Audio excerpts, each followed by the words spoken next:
and the region at large, including Iran and Afghanistan? Okay, Ramesh, for two reasons. First, that it would be a very strategic commercial interest, serving India's commercial interest, to enter Iran, but through Iran to the other Central Asian countries like Turkmenistan, Kazakhstan, and also since our trade via Pakistan to Afghanistan is very much, prohibited because of certain political and other dynamics. So trade to Afghanistan will be facilitated through this Chabahar port, where India is helping to lay that Chabahar-Zaidan road, railroad, which will be further put across to Afghanistan on Zanjar region.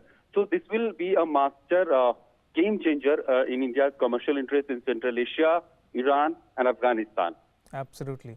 On that note, Abhishek Jha, thank you so much for bringing our viewers with the latest news on the India-Iran front. Appreciate it. Right, time now for international news in our World Wrap segment.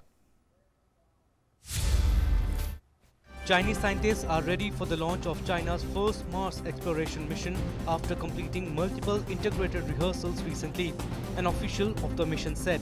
Known as Tianwen-1, the first Mars probe of China is scheduled in late July or early August, according to the China National Space Administration.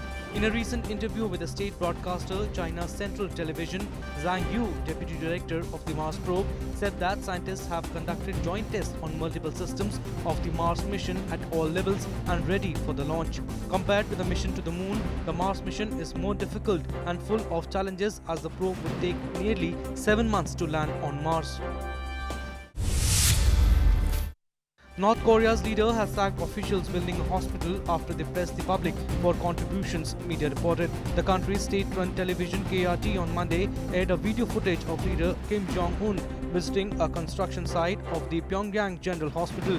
During his latest visit to the site, Kim fired a group of project managers called the Construction Coordination Commission for failing to allocate a proper budget and supplying equipment and materials from ordinary citizens. Leader Kim ordered the Pyongyang General Hospital to be built by the 75th anniversary of the founding of the ruling Workers' Party in October, calling it a top priority in improving public health in the face of the novel coronavirus.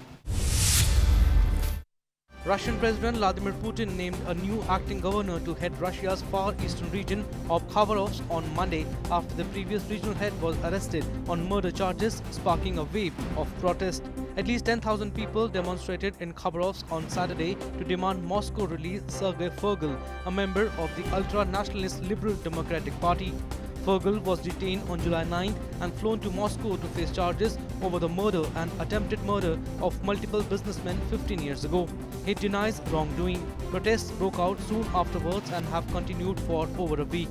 Putin on Monday formally removed Fergal from his post and appointed Mikhail Degtyaryov, 39, a lawmaker and also an LDPR member, to take over as the acting head of the region. French President Emmanuel Macron said on Monday he was hopeful a compromise could be reached over a European Union recovery plan. Macron also said that talks had advanced in the EU summit. Macron made the comment as he arrived for the fourth day of the summit. German Chancellor Angela Merkel said extraordinary situations also require extraordinary efforts and hoped the remaining issues to close the deal would be solved soon. After 3 days of haggling over a plan to revive economies throttled by the COVID-19 pandemic, European Council President Charles Michel is expected to put forward a new basis for a deal to bridge the competing demands of North and Southern Europe. All right, to sports now. The International Cricket Council has confirmed the ICC Men's T20 World Cup in Australia has been postponed due to the ongoing COVID-19 pandemic. Cricket's apex body has held multiple meetings in the last few months in order to ascertain the best possible outcome, but came to the said conclusion in the latest one on Monday. The tournament was due to take place between 18th October and 15th November. The next Men's T20 World Cup is now scheduled to be held in October and November 2021, with another in 2022. The ICC has also announced that the 50-over Men's World Cup in 2023 in India will move from February-March to October-November. And the Ballon d'Or for the world's best players will not be awarded in 2020 because of a lack of sufficient fair conditions created by the coronavirus pandemic. The decision seems somewhat bizarre given that all of Europe's major football leagues except France have been able to complete their campaigns. Barcelona star Lionel Messi won a record 6th Ballon d'Or last year, taking him past rival Cristiano Ronaldo, who has 5 to his name. The cancellation of prestigious prize means Cristiano Ronaldo remains one behind Messi. The award was set up in '56 and is the most prestigious individual trophy in football. The Ballon d'Or is presided over by France Football, having been a FIFA award from 2010 to 2015. However, the two companies then split and football's governing body created the FIFA The Best Award, which has run parallel to the Ballon d'Or since 2016. And that's a wrap on Newsnight. But news continues here on DD India and DD News. You can catch all the latest updates on our social media, mobile and digital platforms. Thanks for watching. Bye.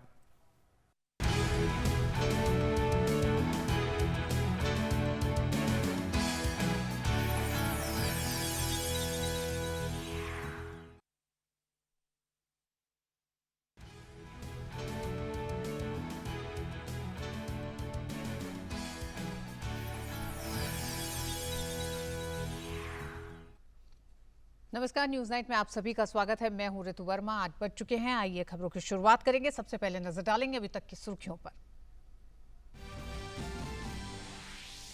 प्रधानमंत्री मोदी ने video conferencing से की IBM के CEO से बातचीत। कहा, भारत में निवेश के लिए यह बेहतरीन अवसर। आत्मनिर्भर भारत अभियान के जरिए भारत में बन रहा है विश्व स्तरीय सप्लाई चेन। IBM के CEO ने PM को भारत में बड़े पैमाने पर निवेश की योजना के बारे में दी जानकारी। आत्मनिर्भर भारत को लेकर PM मोदी के विजन की सराहना भी की। बीजेपी अध्यक्ष JP नड्डा ने राहुल गांधी को लिया आड़े हाथ। कहा, राहुल गांधी का बयान रक्षा और विदेश नीति के मामलों का राजनीतिकरण करने का प्रयास। अध्यक्ष JP नड्डा ने कहा, देश ने एक बार फिर RG रिलायंस प्रोजेक्ट का विफल संस्करण देखा।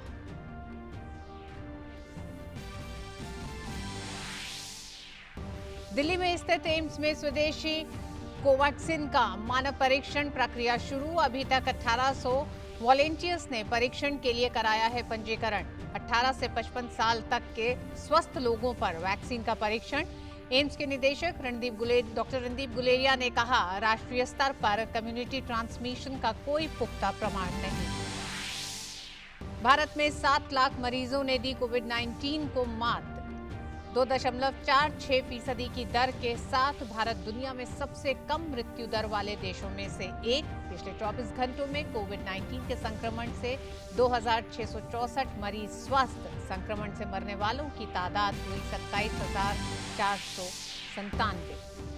कांग्रेस ने के बागी विधायक की याचिका पर चल रही मंगलवार को फिर होगी सुनवाई। राजस्थान हाई कोर्ट ने सभी पक्षों से जवाब दाखिल करने को कहा। मुख्यमंत्री अशोक गहलोत ने सचिन पायलट पर पार्टी के साथ धोखा करने का लगाया आरोप। भाजपा ने मामले में पार्टी को अनावश्यक रूप से घसीटने का लगाया आरोप। दुनिया भर में नहीं थम रहा कोरोना वायरस का कहर। विश्व में संक्रमित मामलों की संख्या बढ़कर हुई 1,45,00,000 से ज्यादा। 6,06,000 से ज्यादा लोगों ने गंवाई अपनी जान। नाइजीरिया के विदेश मंत्री कोरोना वायरस संक्रमित।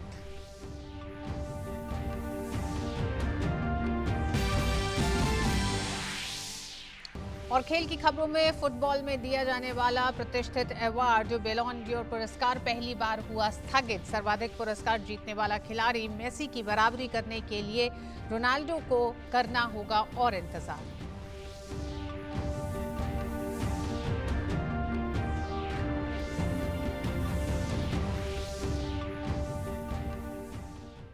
और आइए खबरों को विस्तार से देखते हैं। प्रधानमंत्री नरेंद्र मोदी ने कहा है कि भारत में निवेश के लिए ये बेहतरीन समय है।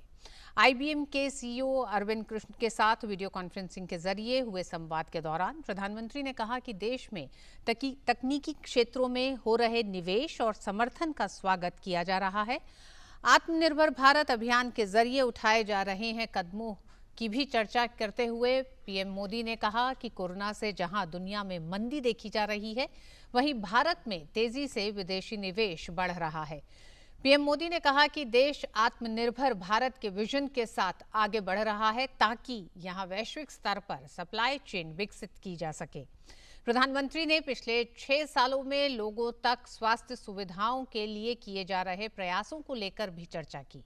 उन्होंने कहा कि देश एकीकृत डाटा और तकनीक आधारित स्वास्थ्य तंत्र विकसित कर रहा है ताकि सबको किफायती दर पर स्वास्थ्य सुविधाएं मिल सकें। ऐसे में इस बात पर भी चर्चा हुई कि कैसे आर्टिफिशियल इंटेलिजेंस पर आधारित एक टूल विकसित किया जाए जिससे भारत में रोगों को लेकर सटीक भविष्यवाणी और समीक्षा की जा सके। आईबीएम के सीईओ ने आयुष्मान भारत जैसे कार्यक्रम शुरू करने के लिए पीएम मोदी की सराहना की। और आइए अब बात करते हैं भारत चीन विवाद को लेकर लगातार राहुल गांधी सरकार पर हमलावर हैं। विवाद को लेकर कांग्रेस नेता राहुल गांधी केंद्र सरकार पर हमला बोल रहे हैं। बीजेपी अध्यक्ष जेपी नड्डा ने आज तीखा हमला करते हुए कहा कि सालों से एक परिवार पीएम मोदी को नष्ट करने में जुटा है। उन्होंने एक के बाद एक कई ट्वीट करके कांग्रेस नेता राहुल गांधी पर भी निशाना साधा। जेपी नड्डा ने एक अन्य ट्वीट में लिखा है कि हाल के वर्षों में फिर चाहे वह डोकलाम मुद्दा हो या फिर वर्तमान मुद्दा, राहुल गांधी भारतीय सेना के बजाय चीनियों से ब्रीफिंग करना ज्यादा पसंद करते हैं। भारतीय जनता पार्टी के राष्ट्रीय अध्यक्ष जेपी नड्डा ने कांग्रेस के पूर्व राष्ट्रीय अध्यक्ष राहुल गांधी के ट्वीट पर पलटवार किया है और राहुल गांधी को कटघरे में खड़ा किया है। जेपी नड्डा ने एक के बाद एक 4 ट्वीट किए और कहा कि ऐसा हमेशा देखने को मिलता है कि राहुल तथ्यों को लेकर कमजोर रहते हैं। रक्षा और विदेश नीति से जुड़े मामलों का राजनीतिकरण करने का प्रयास पूर्व में 1962 की गलतियों और देश को कमजोर करने से अपने को अलग करने की उनकी हड़बड़ी को दिखाता है। बीजेपी ने बकायदा राहुल गांधी के मसले पर प्रेस कॉन्फ्रेंस की और आक्रामक अंदाज में राहुल पर सवाल दागे कि राहुल को डिजाइन समझने में 4 पीढ़ी लग गए। उनका बयान आधारहीन, तर्कहीन, तथ्यहीन और बुद्धिहीन है।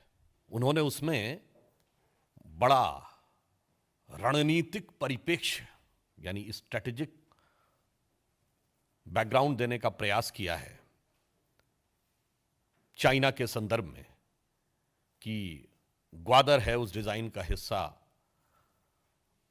वन बेल्ट वन रोड है। अब क्या बताया जाए, ये वन बेल्ट वन रोड कहां से गुजरता है? पाक अधिकृत कश्मीर से। अब क्या याद दिलाया जाए वो कहां से शुरुआत है? ग्वादर कहां है? बलूचिस्तान में। क्या याद दिलाया जाए कि ये कहां से समस्या कहां पहुंची थी? मैं ये कहना चाहूंगा कि डिजाइन क्या है, राहुल गांधी जी को समझते समझते 4 पीढ़ी लग गई। बीजेपी अध्यक्ष ने अपने ट्वीट के जरिए राहुल गांधी पर हमला बोला कि वर्ष 1950 से ही चीन ने एक परिवार में रणनीतिक निवेश किया जिसका उसे खूब फायदा मिला। 1962 को याद करें या संयुक्त राष्ट्र सुरक्षा परिषद में सीट देने का मामला हो, यूपीए सरकार के दौरान चीन के हाथों जमीन गंवाने का मामला हो या फिर 2008 में किया गया एमओयू या राजीव गांधी ट्रस्ट को फंड देने का मुद्दा या अन्य मुद्दे। जेपी नड्डा ने कहा कि एक परिवार वर्षों से पीएम मोदी की छवि को नुकसान पहुंचाना चाहता है, लेकिन पीएम मोदी का देश की 130 करोड़ की जनता से संबंध बहुत ही गहरा है। जो लोग मोदी जी को नुकसान पहुंचाने की कोशिश कर रहे हैं, आखिर में वो अपनी ही पार्टी को आगे चलकर नुकसान पहुंचाएंगे। बीजेपी प्रवक्ता सुधांशु त्रिवेदी ने भी विपक्ष पर सवाल खड़े किए और कहा कि 1962 की लड़ाई से लेकर देश के मुद्दे पर विपक्ष का सहयोग रचनात्मक रहा है, जिसकी तारीफ तत्कालीन प्रधानमंत्री जवाहरलाल नेहरू भी कर चुके हैं। लेकिन वर्तमान परिप्रेक्ष्य में विपक्ष कौन सी भूमिका निभा रहा है, ये समझ से परे है। किसी भी कॉन्फ्लिक्ट के समय विपक्ष का व्यवहार कैसा होना चाहिए, चाहे 1971 का युद्ध हो, 65 का युद्ध हो या 62 का युद्ध हो, तब भारतीय जनता पार्टी नहीं थी, भारतीय जनसंघ के रूप में जिस प्रकार का सहयोग और समर्थन दिया था उसकी नेहरू जी ने भूरी भूरी प्रशंसा की थी। सिर्फ जनसंघ ही नहीं, राष्ट्रीय स्वयंसेवक संघ तक की प्रशंसा की थी। यह ऑन रिकॉर्ड है। यह हमारा चरित्र था और आपका वह चरित्र है जो आज दिखाई पड़ रहा है। पिछले वर्षों में चाहे डोकलाम रहा हो या वर्तमान हालात हों, इन मुद्दों पर भारतीय सेना पर भरोसा करने के बजाय राहुल गांधी ने चीन से ब्रीफिंग लेना पसंद किया है।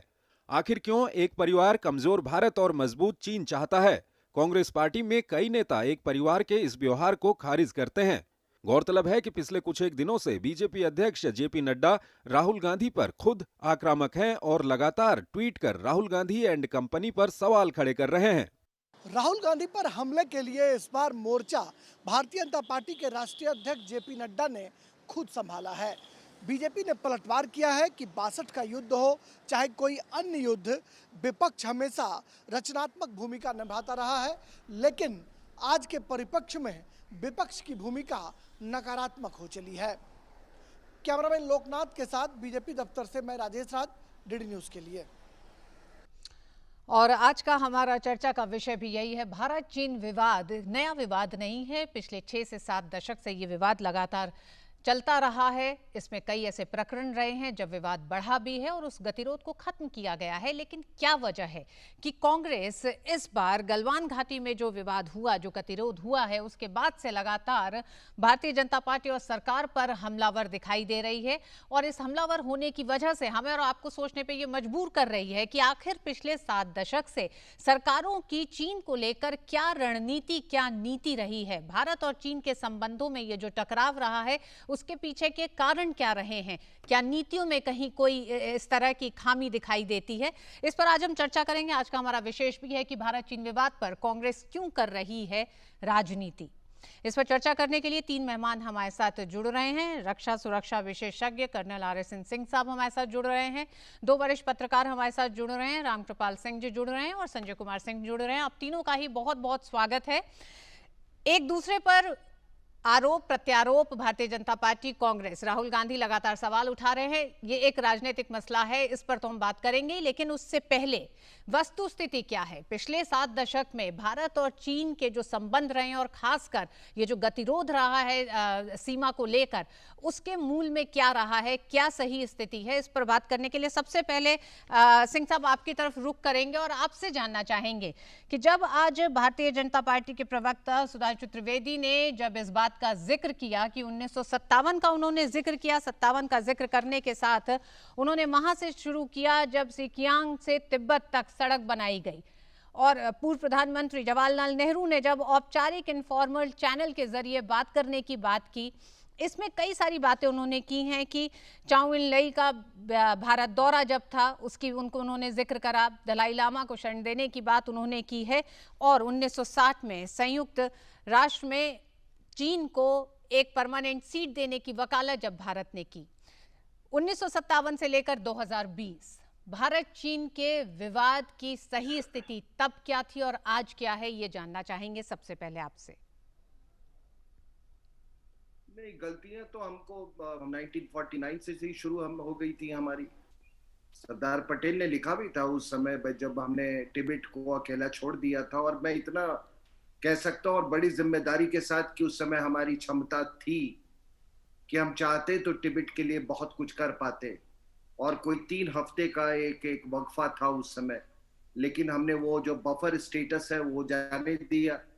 जब बफर स्टेटस आपने दे दिया तो आपने 3,000-3,500 किलोमीटर का आपने जो एक बाउंड्री है वो क्रिएट हो गया, और एक नए स्टेट के लिए एक बहुत बड़ी चुनौती थी। उसके बारे में हमने नहीं सोचा कभी। दूसरी बात, अभी आपने खुद ही कहा है कि किस तरह से हमने यूएन में बाद में उनकी परमानेंट मेंबरशिप के लिए वो की। अब ये भी कहा जाता है कि हमको यूएन का सिक्योरिटी काउंसिल का परमानेंट मेंबरशिप मिला, हमने उसको चीन के फेवर में उसको ठुकरा दिया, उनको एक प्लेटर में हमने गिफ्ट कर दिया। उसके बाद आपने सही कहा, चाउ एन लाई यहाँ पर आए, एक सड़क बन रही थी, और वो नेहरू की जो तमाम जो वक्तव्य था वो कि यहाँ पर एक घास का वो तिनका भी नहीं उगता, वो सबको मालूम है। लेकिन सबसे बड़ी बात देखिए, ये इंडिपेंडेंस के बाद और उसके पहले से एक यहाँ पर एक बहुत बड़ी प्रो चाइना एक कम्युनिस्ट कॉन्स्टिट्यूएंसी रही है। और आप ये देखें, अब ये लोग जिस समय ये कांग्रेस पार्टी क्या 147 सीटों के साथ सरकार बनाई थी, तो आप देखिएगा ज्योति बसु ने क्या कहा सोनिया गांधी को कि मैडम अब आप 5 साल राज कर सकती हैं। तो इनका जो झुकाव है कम्युनिस्ट की तरफ वो सब कोई जानता है। इनके पिताजी एक खुद अंडरग्राउंड कम्युनिस्ट थे, जो कि मुसोलिनी की आर्मी में सार्जेंट थे, तो वहां और बाद में वो अंडरग्राउंड मूवमेंट चलाते थे। तो इनका पूरा जो ऐतिहासिक परिप्रेक्ष्य है वो इस तरीके था। तो मुझे इस बात में बिल्कुल ये नहीं है कि ये लोग चीन के साथ जाके षड्यंत्र कर रहे थे। देखिए साहब, ये कोई दूसरा देश होता तो ये जो जिस तरह से इन्होंने एमओयू साइन किया है सीक्रेट में, उसके लिए इनको आज वहां पर ये तिहाड़ जेल के अंदर होना चाहिए था। डोकलाम क्राइसिस में ये छुप छुप के गए मिलने, पहले तो इन्होंने डिनाई किया। तो ये सारी बातें एक के बाद एक आ रही हैं और हम अगर कार्रवाई नहीं कर रहे तो गलती हमारी है। बाकी तो उन लोगों ने अपने साफ जाहिर कर दिया कि वो किस तरह।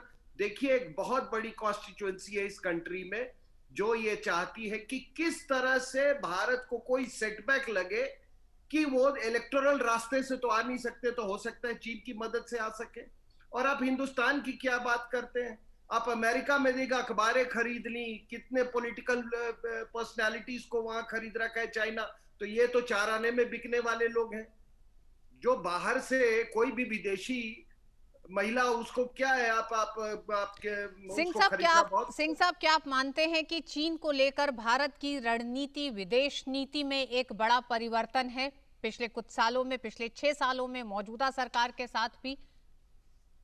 बहुत बड़ा। मैं अभी समय कम होता है डिबेट में, इसलिए मैं कह रहा हूं कि ये जो स्ट्रैटेजिक मैसेजिंग हमने की है, पहले मोदी साहब ने जाके जिस तरह से वहां जो अपना संबोधन किया देश को और अंतर्राष्ट्रीय कम्युनिटी को, इस तरह से कहना कि ये एक्सपेंशनिज्म का दौर चला गया। उन्होंने एक बड़े मतलब एक प्राइम मिनिस्टर होने के नाते एक जितने कठोर शब्द कह सकते थे वो कहे। और राजनाथ सिंह जब गए और वहां पर जब पैरा जंपिंग हुआ, पैरा का डेमोन्स्ट्रेशन, तो पैरा जंपिंग एक स्ट्रेटेजिक मैसेज होता है।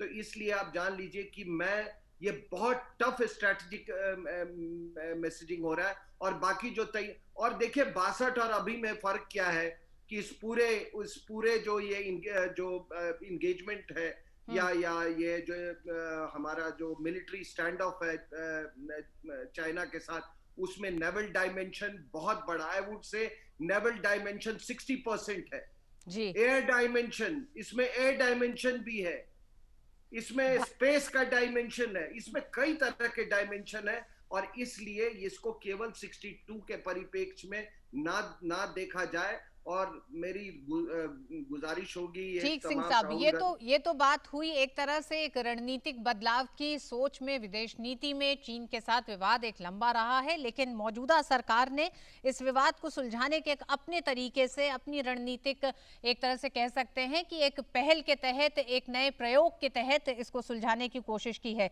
हमारे साथ रामकृपाल जी भी मौजूद है। रामकृपाल जी, लगातार चीन विवाद को लेकर जिस तरह के आरोप प्रत्यारोप हो रहे हैं, आज भारतीय जनता पार्टी ने कहा है कि आखिर क्यों एक परिवार कमजोर भारत और मजबूत चीन चाहता है। क्या आपको लग रहा है लगातार कांग्रेस जिस तरह से हमलावर है, राहुल गांधी खासकर एक नए रूप में इसको आज बीजेपी अध्यक्ष जेपी नड्डा ने रीलॉन्चिंग कहा है, जिसको फेल होता भी बताया है जेपी नड्डा ने, लेकिन क्या आपको लगता है कि कमजोर भारत और मजबूत चीन चाहता है कांग्रेस? ऋतु जी, देखिए, इसमें कहने की कोई बात नहीं है। मैं हमेशा मानता हूं कि कोई भी विचार व्यक्त करना वो अलग बात होती है, लेकिन तथ्यों के आधार पर बात करना, 2013 में 62 से लेकर के वो तो जो चाइना ने जिस तरह से हमला किया और भारत पर हमला हुआ, मजबूर हुए। और मुझे याद है बचपन में एक गीत वो गाया जाता था 62 में कि चाओ माओ की मिताई दुखदाई सजनी।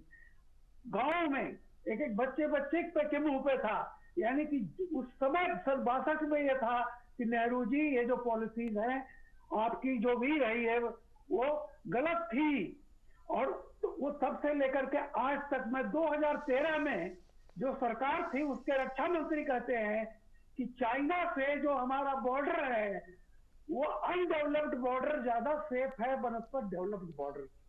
तो आप सोच लीजिए कि आजादी के बाद से सबसे लंबे समय तक राज करने वाली जो पार्टी थी इस देश में, उसकी 2013-14 तक क्या नीति थी कि हम सड़क नहीं बनाएंगे चाइना के बॉर्डर पर, हमारे लिए पहाड़ ज्यादा सुरक्षित हैं, वरना सड़क बना देंगे तो कहीं चाइना, और पता नहीं क्या उनकी नीति थी। 2014 के बाद से हिंदुस्तान ने पहली बार अंगड़ाई ली, उसने डेवलप बॉर्डर एरिया को विकसित करना शुरू किया। मैं ये मोदी जी ने जो अभी भाषण दिया है मैं उसकी बात ही नहीं कर रहा हूँ, अरविंद सिंह ने बिल्कुल कहा, सही कहा, मैं तथ्यों की बात कर रहा हूँ। जो डेवलपमेंट 40-50 साल में होने चाहिए थे, बिल्कुल नहीं, एक नीतिगत फैसले के तहत वो डेवलप नहीं किया गया। वो डेवलपमेंट शुरू हुआ है 2015-16 के आसपास से। तो स्वाभाविक था, चीन को लगा कि ये कौन सा मुल्क है भैया, भारत हिंदुस्तान एकदम से बिल्कुल पलट करके तो असर्ट कर रहा है। और वही था, आज जब असर्ट करके और जो गलवान में हुआ वो दूसरा सबूत था कि हाँ अब ये वो भारत नहीं है, तो स्वाभाविक है। और जिस तरह के बयान आज की तारीख में, आज मैं तो देखिए लोकतंत्र है, विपक्ष का पूरा हक है वो किसी से भी लड़े, लेकिन जिस भाषा का इस्तेमाल किया गया है, आप किसी एक व्यक्ति से लड़ने के लिए इस देश को कहेंगे कि वो व्यक्ति इस देश की कमजोरी है। आप हिंदुस्तान इतना कमजोर हो चुका है कि वो एक व्यक्ति के चलते बैठ जाएगा, एक व्यक्ति के चलते खड़ा हो जाएगा। आज मुझे तरस आता है इन चीजों पर, और वो व्यक्ति एक बार भी आज की तारीख में होता, जैसा बिल्कुल सही है सर, 62 से जब भी इस तरह की बात हुई है विपक्ष ने साथ दिया है। ईमानदारी की बात यह है कि यूपीए सरकार के जो भी लोग हैं, आज उनको कहना चाहिए था कि हाँ, इतने सालों में धोखा खाने के बाद गीत आता था, एक धोखा खा चुकेंगे और खा सकते नहीं, अब आजादी को हम हरगिज मिटा सकते नहीं। उसके बाद आप पॉलिसी कर रहे हैं। आप ट्रेड के मामले पर देख लीजिए, कभी हम और भारत करीब करीब ट्रेड हमारा बैलेंस बराबर था, नतीजा क्या हुआ, एक ऐसा समझौता हुआ कि ट्रेड डेफिसिट 30-40 बढ़ गई। अरे क्या किया है इस देश में आपने? अब जब देश एसर्ट कर रहा है, देखिए 40 साल का डेवलपमेंट अगर आपने नहीं किया जी, तो 5 साल में 6 साल में नहीं हो सकता। बिल्कुल रामकृपाल जी। और डेवलपमेंट और खासकर जब कॉन्फ्लिक्ट का समय होता है जी, जब कॉन्फ्लिक्ट का समय होता है तो देश में विपक्ष की एक बहुत बड़ी भूमिका होती है। संजय सिंह जी भी हमारे साथ जुड़ गए हैं। संजय जी, विपक्ष की भूमिका को लेकर भी आज बीजेपी ने एक तरह से उन तमाम दिनों के, उन वक्तों की भी याद दिलाई देश में। वो 65 का वक्त, 71 का वक्त रहा है जब देश दूसरे देशों के साथ संघर्ष कर रहा था। क्या आज कॉन्फ्लिक्ट के समय विपक्ष की भूमिका पर सवाल उठ रहे हैं? देखिए, इसमें विपक्ष की भूमिका तो सही है, ब्रॉडली राहुल गांधी की भूमिका गलत है, क्योंकि ऑल पार्टी मीटिंग भी हुई थी तो वहां सोनिया गांधी को छोड़ करके बाकी सारे लोग एक तरफ थे। सो मत सो कि उनके सबसे जो बड़े एलाई हैं शरद पवार, वो भी दूसरी तरफ थे। अब इशू ये है कि चाइना के साथ जो कॉन्फ्रंटेशन है, देखिए उसमें मोदी जब लद्दाख गए थे और उसके बाद जो डीएस्केलेशन हुआ है, या हमारे सिपाही या हमारे सैनिक या अधिकारी जिस तरह से गलवान घाटी पे लड़े या उसके पहले डोकलाम में लड़े, तो वो संदेश बिल्कुल साफ। अब मैं आता हूँ राहुल गांधी जो कर रहे हैं उसमें। एक चीज जो आरएसएन सिंह कह रहे थे कि देखिए, ये बाकी चीजों से आप डिलीवरी के फ्रंट पे, डेवलपमेंट के फ्रंट पे, या बाकी जो आपकी मैसेजिंग होनी चाहिए, सबसे प्रमुख विपक्षी पार्टी के रूप में राहुल गांधी कभी कांग्रेस पार्टी के पद से हट जाते हैं, अध्यक्ष के पद से हट जाते हैं और उसके बाद कहते हैं गांधी परिवार का कोई नहीं बनेगा। उनके परिवार में ही नहीं सुनी जाती और माता जी जाकर के काबिज हो जाती हैं। अब 22 साल से तो माता और पुत्र उस पे हैं। अब जो उन्होंने कहा उस पे अब ये देखिए क्या कहा उनका ट्वीट कहता है, fabricated a fake strongman image. जब फेक स्ट्रॉन्गमैन था मतलब एक नकली स्ट्रॉन्गमैन था, जब नकली ही हो गया तो उसको फैब्रिकेट करने की क्या जरूरत है? तो पहले तो आप अपनी भाषा जरा से शुद्ध कर लीजिए। पता नहीं कहां से उन्होंने ये कौन सा fabricated fake strongman image, fake माने फैब्रिकेटेड स्ट्रॉन्गमैन इमेज तो मैं समझ सकता हूँ, फेक स्ट्रॉन्गमैन इमेज क्या हो? उसके बाद देखिए, एक मुझे पता नहीं है कि राहुल गांधी के कौन इमेज मेकओवर स्ट्रैटेजिस्ट हैं जो उनके रीलॉन्च जो एंडलेस होता जा रहा है। उन्होंने ये सुझाव दिया कि आप कभी कुर्ते में फटा हुआ हाथ दिखाते थे कि देखो मेरा कुर्ता फटा है और इस जेब में एक पैसा भी नहीं होता। बड़ी स्टाइलिश सी कोई मतलब महंगा सा विदेशी ब्रांड और बड़ी स्मार्ट सी घड़ी पहन करके जी। आप बैठते हैं, लेकिन चारों तरफ एकदम डार्कनेस है। उसमें राहुल गांधी 5 कैमरे इधर उधर वो कट होते हैं जो उस वीडियो में दिखता है, और उसमें वो मतलब एक अजीब सा प्रोफेसोरियल लुक देने के लिए थोड़े से हैगर्ड से, थोड़े से मतलब उलझे हुए से भी दिखते हैं। उसके बाद वो प्रचंड ज्ञान दे रहे हैं। अब देखिए उस ज्ञान में कितना आपस में कॉन्ट्रडिक्शन है। वो कहते हैं कि चाइना ये सब कुछ इसलिए कर रहा है, इंक्लूडिंग पाकिस्तान के साथ जो कर रहा है, कि मोदी का जो स्ट्रॉन्गमैन, एक मजबूत सशक्त नेता की इमेज है, उस इमेज को डेंट करना है, इसीलिए वो सब कुछ कर रहा है। मोदी का ये स्ट्रॉन्गमैन का इमेज डेंट करने से चाइना को क्या मिलेगा? अब मतलब बाकी चीज वो अपना ज्ञान उस पर दिए जा रहे हैं। एक चीज अगर याद कीजिए, 2019 के पहले के चुनाव में राहुल जी क्या प्लैंक लेकर के आए थे? मोदी का इमेज जो है, वो लोग हमें कहते हैं कि वो इनकरप्टेबल, मतलब एक ऐसी इमेज है, इनकरप्टेबल इमेज है, और उसकी क्या इमेज संजय जी राहुल गांधी अपनी ख्वाहिश को नहीं, खबर बनाने की कोशिश कर रहे हैं जब वो कहते हैं कि 56 इंच वाले आईडीए पर अटैक कर रहा है चीन? ये एक पॉइंट कहने दीजिए कि जब वो कहते हैं कि मैं इसको पीसेस में टॉर्न कर दूंगा, चुनाव के नतीजे क्या हुए 2019 के? अब वो कह रहे हैं कि चाइना भी मोदी का इमेज ही गिराना चाहता है, क्योंकि इमेज गिर गया तो चाइना की मोदी गिर गए। तो मोदी की इमेज गिरने से फायदा किसको होगा? चाइना को तो देश के बारे में वो बात कर नहीं रहे हैं। तो राहुल जी मतलब जिस इमेज की बात कर रहे हैं उसी इमेज की चाइना को कह रहे हैं कि वो भी बात कर रहा है। तो ये किस तरह की एक मतलब गुत्थम गुत्थी या उनके साथ किसी तरह का उनका कोई कॉम्बिनेशन है, ये मुझे समझ में नहीं आता। जी संजय जी, और संजय जी यहाँ पर एक बार सिंह साहब को अपने बीच लाना चाहेंगे। सिंह साहब, कोरोना का ये दौर ऐसा रहा जिस समय भारत के साथ गलवान घाटी का ये विवाद हुआ है, इससे पहले पूरे विश्व में चीन की विस्तारवादी नीति को लेकर तमाम मुल्कों ने अपना अपना विरोध किया है, और ये एक ऐसा वक्त रहा जब छोटे बड़े देश अपने स्वार्थों को पीछे छोड़कर, यानी कि आने वाले समय के लिए एक नए विश्व की जो संरचना हो रही है उसको ध्यान में रखते हुए उन्होंने अपनी एक तरह से कह सकते हैं खेमे तय किए हैं। ऐसे में क्या आपको लगता है, नेपाल पर आपने अपनी किताब भी लिखी है अनमेकिंग ऑफ नेपाल, भारत और चीन संबंधों को लेकर, क्या आपको लगता है कि नेपाल को लेकर भी जिस तरह से चीन सामने आया है उस पर भी कांग्रेस का किसी तरह का कोई विरोध नहीं रहा है, लेकिन राहुल गांधी का ये पूरा वीडियो जो है, जो एक तरह से उन्होंने चीन को लेकर पूरी भारत का एक बैकग्राउंड देने की, एक रणनीतिक परिदृश्य बताने की देश को कोशिश की है, उसमें उन चीजों का कहीं कोई जिक्र नहीं है? नहीं, नेपाल के बारे में जो भी उनका कथन हुआ है, लोग याद रखें कि नेपाल में वहां पर कम्युनिस्ट सरकार है, और उन ओली, चाहे वो माधव नेपाल हो या उपेंद्र यादव हो, वहाँ पे ये इन सब के प्रचंड हो, उनके क्या रिश्ते हैं, घनिष्ठ रिश्ते हैं चाइना से, उसको नजरअंदाज ना करे। और ये सोनिया गांधी और उनके पुत्र राहुल गांधी के कितने ये सीक्रेट जो इनके जो संबंध है चाइना से, उसको भी नजरअंदाज ना करें। आप देखिए ये जो इन्फ्लुएंस पेडलिंग होता है किसी भी देश में इंटेलिजेंसीज के द्वारा, तो वो इन्हीं लोगों के कारण होता है। और आपने सही कहा कि इनको तो थोड़ी शर्म आनी चाहिए, जबकि पूरी दुनिया एक एक्यूजिंग फिंगर उठा रही है चीन के ऊपर में, ये बायोलॉजिकल वॉरफेयर के लिए, ये कोरोना वायरस इन्फ्लिक्ट करने के लिए। तो उस समय इनको भारत के और अपनी जनता के साथ उनको रहना चाहिए था।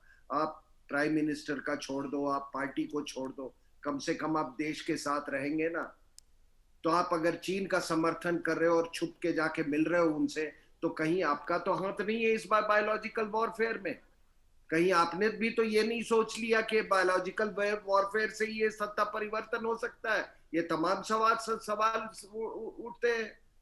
अब आप ऐसे में भी अगर देश का साथ नहीं दे सकते हैं, मैं और ये जितने आपके पैनलिस्ट हैं वो तो किसी सरकार का हिस्सा नहीं है, हम लोग तो अपना अपना विश्लेषण दे रहे हैं। तो कहीं आपने जो चीन का रवैया देखा, टाइमलाइन देख लीजिए, आपको कोई शक होता है कि बायोलॉजिकल वॉरफेयर वहां से ये इन्फ्लिक्ट किया गया है? ये तो आप ये महापाप है मैडम, ये बहुत बड़ा पाप ये कर रहे हैं, और इनको तारीख कभी माफ नहीं करेगी, मैं आपको बता रहा हूं। और मुझे तो कभी कभी ऐसा लगता है कि अगर ये रवैया रहा और इस तरह इस कष्ट मैं बायोलॉजिकल वॉरफेयर की बात कर रहा हूँ। जब इस कष्ट महामारी से ये हिंदुस्तान गुजर रहा है चीन के कारण, उस समय अगर आप ऐसे करेंगे तो आप जान लीजिए कि अगर लोगों का गुस्सा कहीं उबल पड़ा तो पता नहीं कहाँ आपको फिर छुपने की जगह मिलेगी, मुझे नहीं मालूम है। और जहां आप छुपने जाएंगे वहां भी बहुत बड़ी महामारी चली थी जी वहां भी बहुत बड़ी महामारी चली थी। तो थोड़ा सा इनको, और कोई भी जो देश का मनोबल इस समय नीचे करे, उस आदमी को मैं इंसान नहीं मानता हूं। वो कभी वो हिंदुस्तानी हो ही नहीं सकता है। वो उसमें हिंदुस्तानी का ना खून होगा ना जज्बा होगा। जो भी रामकृपाल जी,